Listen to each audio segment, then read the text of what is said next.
Joe. How's it going? Good. Those UTI meds have been working a lot better, and I've had less pain whenever I pee, so I'll take that as a win. That's great. So I'm going to check your incision real quick if you want to lay down. Okay.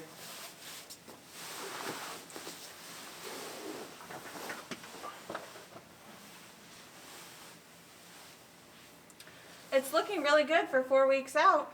How'd your check-in with your doctor go?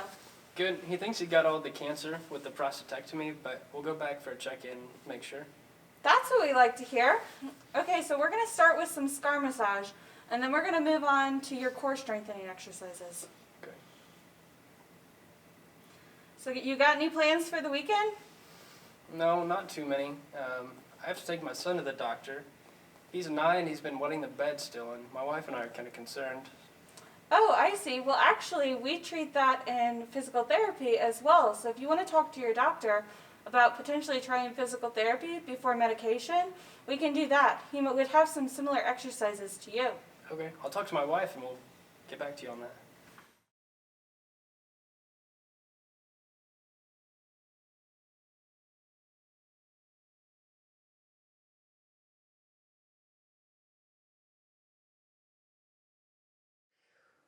Well, that's the 4th set. Great work today, Mary. Keep up these exercises at home. How has everything been going?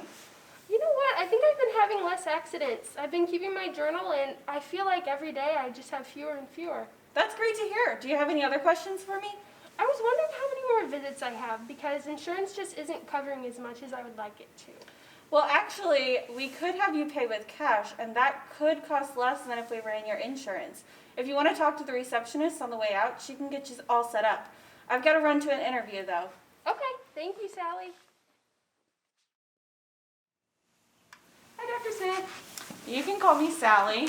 Hi, Sally. Nice to meet you. Thanks so much for meeting with me. No problem. I'm happy to answer any questions you might have. Yeah, so I have my clinicals coming up this summer, and I'm trying to get like an idea of where to work in. So I just kind of had like a desire to maybe work in gender health, so I kind of wanted to ask you some questions if that's all right. Yeah, that's fine. All right, so the first question I have is, do you really only treat patients with incontinence? No. We see children, men, old and young women, cancer, sexual dysfunction, pre and postnatal. There's been a lot of confusion with the name of our specialty. We started as women's health, and we currently are called pelvic health specialists, but there's a push to change to gender health, to be more inclusive. I'm not sure what the solution is, but I'm glad we're starting to get the word out that we are able to treat men and women throughout their lifespan. Wow, didn't know that, thank you. So this is very different, I assume, than like your typical outpatient ortho. So I was just wondering, what kind of treatments do you do other than like core strengthening? I've heard that's one that you do fairly often. So it really depends on the patient's condition. We do a lot of core training with most patients, but we also hyper-focus on the pelvic floor with Kegel exercises, which is basically tightening and releasing the internal muscles. We do manual therapy, for instance, with patients that have sexual dysfunction, where they are having pain with sex.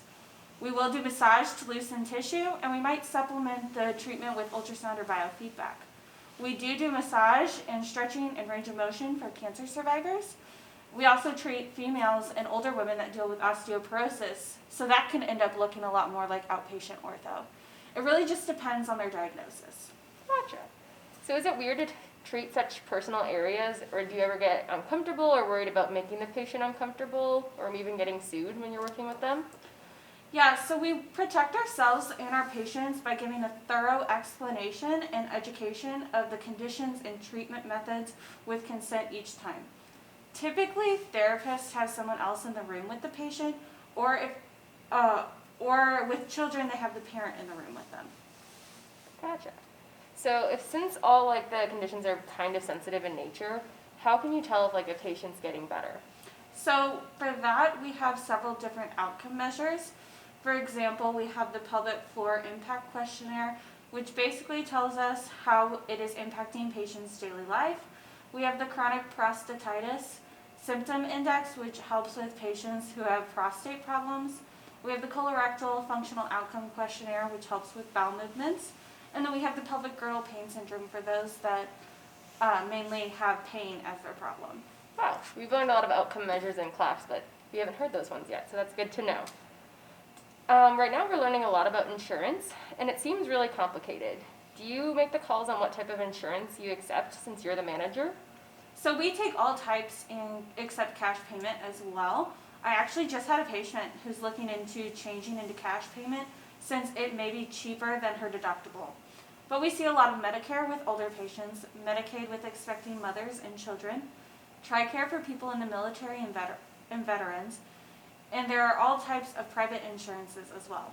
I agree that it can be a complicated process sometimes. I struggled with learning about insurance when I was in college too. Yeah, it's definitely a confusing thing. Do you have a favorite population to work with? Well, as a mom, I can appreciate what the body goes through during pregnancy. So I really enjoy helping pregnant moms gain back some function. A lot of women are hesitant because they think they could put too much on them or hurt the baby. But a lot of what we do is energy conservation techniques, posture re-education, and core strengthening. Yeah, that's really cool. What was your most rewarding experience with a patient, and what keeps you so passionate about your job? So the other day I had a patient who was pregnant with twins. We were able to do a lot of posture re-education, core exercises, and McKinsey technique, and she felt like a brand new person. It was really rewarding to see her be able to get back to her function and be able to play with her children again. Wow, that's really amazing. How do you keep your passion for your career then? Well, every time we see positive outcomes with our patients, I'm inspired to keep helping others. In fact, our vision statement states that we will be a leader in the treatment of gender health issues while treating the patients as a whole. My colleagues and I are excited to be well known for our good work here. We have a mission statement that says we are determined to provide quality care to each person with respect and compassion. That all sounds really great. I'm trying to decide where I want to work. What helped you decide where you wanted to work? There are a few things to consider, such as how many patients the company expects you to see per day, if the company will cover my APTA dues, along with a mission and vision statement that you align with. Awesome. Thank you so much for meeting with me today. You're welcome. Good luck with clinicals. Thanks so much. Have a good day. You too.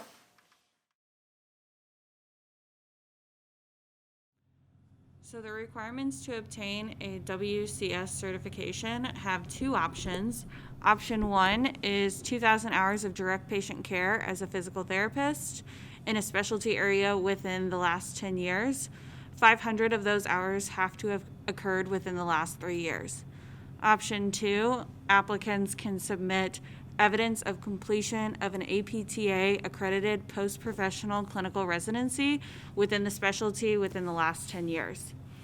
Additionally, we have to submit one case reflection demonstrating specialty practice in women's health. This case study must be based on a patient-client seen within the last 3 years. Examination requirements for a WCS certification include sitting for and passing a written exam which tests the applicant's advanced knowledge and clinical skills within the women's health specialty. It is content related to the knowledge of base for women's health. And then maintaining your WCS certificate. The certificate lasts for 10 years, but to maintain that certificate after 10 years, you must provide proof of continued competence within the area every 3, 6, and 9 years for each 10-year period.